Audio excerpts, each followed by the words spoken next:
Les Lego, le Cluedo, le Monopoly, les enquêtes, et si tout ça pouvait servir également pour le tourisme, pour orienter les jeunes ou pour parler tout simplement de recrutement, eh bien, on a avec nous une serial joueuse, elle va nous expliquer comment faire.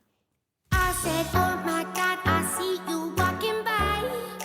La fameuse image des... Alors Delphine, vous avez monté votre entreprise il y a 7 ans Oui. et elle est consacrée au jeu, hein, pour, de Oui, manière, oui, tout à pour fait. simplifier les choses. Oui, le jeu en organisation, en gros. Le jeu en c'est ça. organisation. Donc, vous allez dans les entreprises et aussi dans les associations. Oui, enfin, tous ceux qui ont associations, besoin. les écoles aussi, beaucoup. En tout cas, elles sont assez demandeuses de ce type de choses. La fonction publique aussi, de plus en plus, s'y met également. C'est pour ça que j'ai ces organisations de façon globale.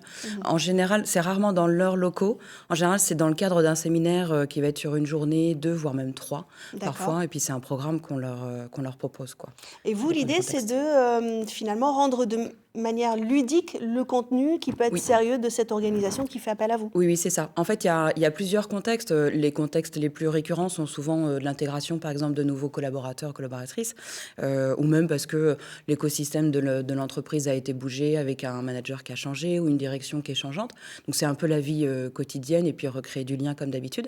Mais on a des contextes très précis. Donc, c'est là où le jeu apprenant est nécessaire dans le sens où il y a une situation peut-être conflictuelle, par exemple, ou quelque chose qu'ils ont besoin de débloquer ou de passer à autre chose ou de prendre conscience de certaines choses. Et c'est là où le jeu est juste formidable parce qu'on les fait jouer, ils ne se rendent pas compte qu'ils sont en train de travailler malgré tout.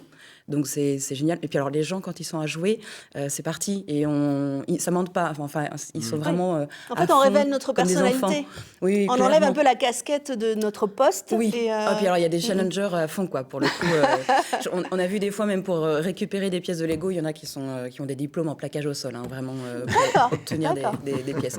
Donc c'est top parce que ça nous donne beaucoup de matière pour la médiation après, et on échange avec eux, et on part de ce qu'eux, ils ont vécu. C'est le plus important pour prendre conscience justement de certaines choses. Vous avez déjà joué dans le cadre de votre travail? Ou c'est quelque chose qui vous semble naturel? Vous moi, voyez ça me- acquiescer? Ouais, moi, ça me parle carrément. Moi, je l'ai vu beaucoup dans les écosystèmes américains Ouais. qui, justement, savent casser les codes des métiers, Oui. des rôles.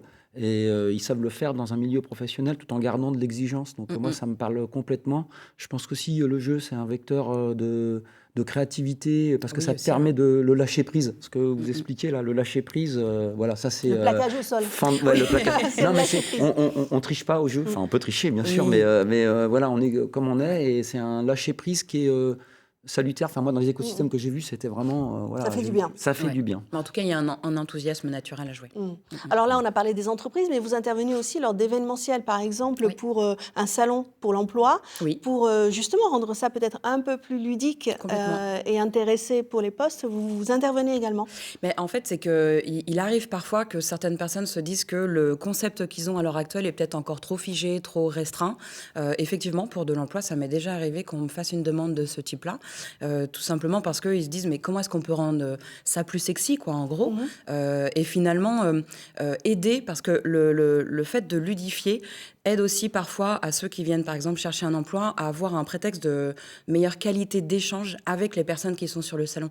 Sinon, on reste sur des questions des fois un peu primaires et basiques, j'ai envie de dire. Et puis, il y a toutes les personnes aussi qui, des fois, sont un peu timides, ont des difficultés à échanger.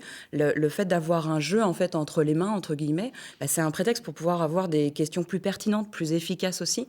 Et on brave un peu ce type de comportement, des fois un peu timide ou restreint pour eux, quoi. Donc, c'est un dépassement, même souvent pour ceux qui y jouent également, quoi. En tout cas, c'est chouette à voir. Susciter la curiosité aussi, Oui. par exemple, dans l'orientation, lorsque on va essayer de trouver, de s'intéresser à des entreprises. Oui. Parfois, on peut ne pas être forcément curieux au départ. Donc, vous utilisez ces formes de jeu comme des rallyes pour les jeunes. Oui, notamment, effectivement. Alors, soit sur des structures qui aident à la sensibilisation sur certaines orientations. C'est fréquent, effectivement, que ce soit demandé. Et autrement, c'est des fois des écoles qui, elles-mêmes, savent qu'effectivement, l'entreprise n'est pas rentrée suffisamment, en fait, dans le cursus scolaire avant. Alors, c'est souvent des écoles supérieures, mais de plus en plus, quand même, vers le lycée, le collège, ça m'est demandé aussi également.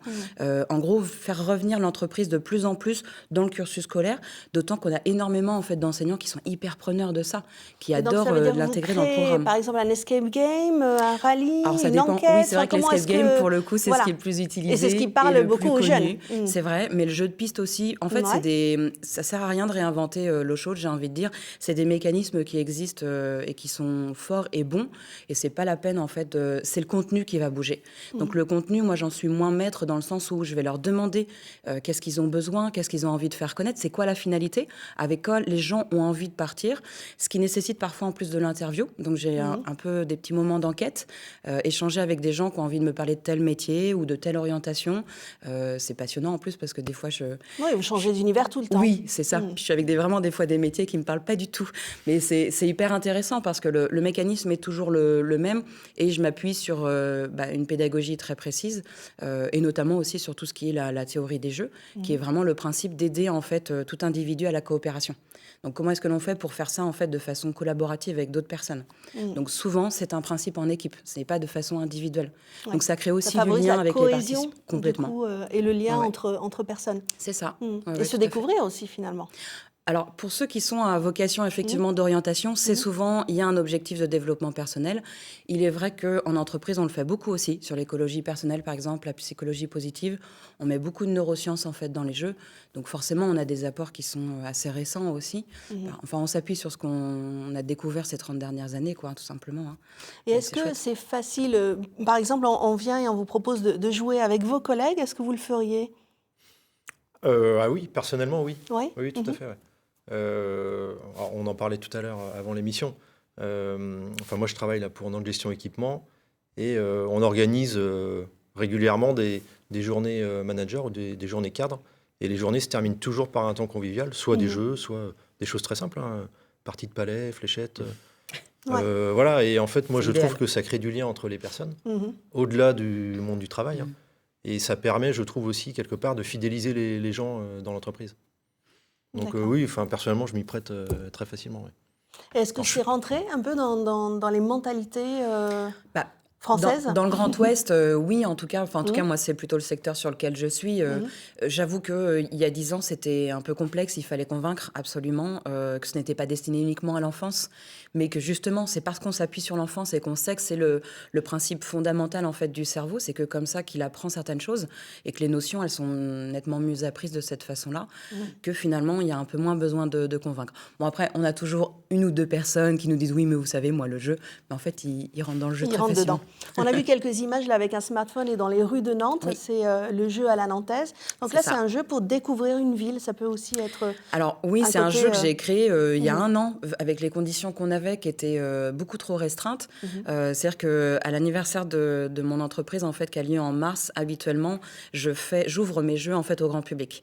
Et on a d'ailleurs pas mal de demandes en général. C'est un jeu qu'on a qui s'appelle le Monopoville. C'est le principe d'acheter les rues de la ville de Nantes sous le principe du Monopoly, le jeu de société qu'on connaît, D'accord. mais en s'appuyant sur le patrimoine. Et comme là, c'était pas possible de se rassembler, et ben on l'a fait en fait sur téléphone portable, mais je l'ai fait uniquement avec que des Nantaises, que des femmes célèbres nantaises, mais qu'on n'a pas rendues suffisamment visibles dans les rues de Nantes, ou qui Très même bien. ne portent pas de nom de rue, en Ah. me basant en fait sur une étude que j'ai vue effectivement dans Nantes. Il n'y a pas assez de rues féminines. Bah, on est bien d'accord. Voilà. Je dirais Et pas le contraire. En faisant vite fait un micro-trottoir, j'ai essayé de demander si les gens connaissaient et étaient capables de me citer en fait des femmes nantaises. C'est-à-dire que même Anne de Bretagne, certaines personnes n'étaient pas capables de me le dire.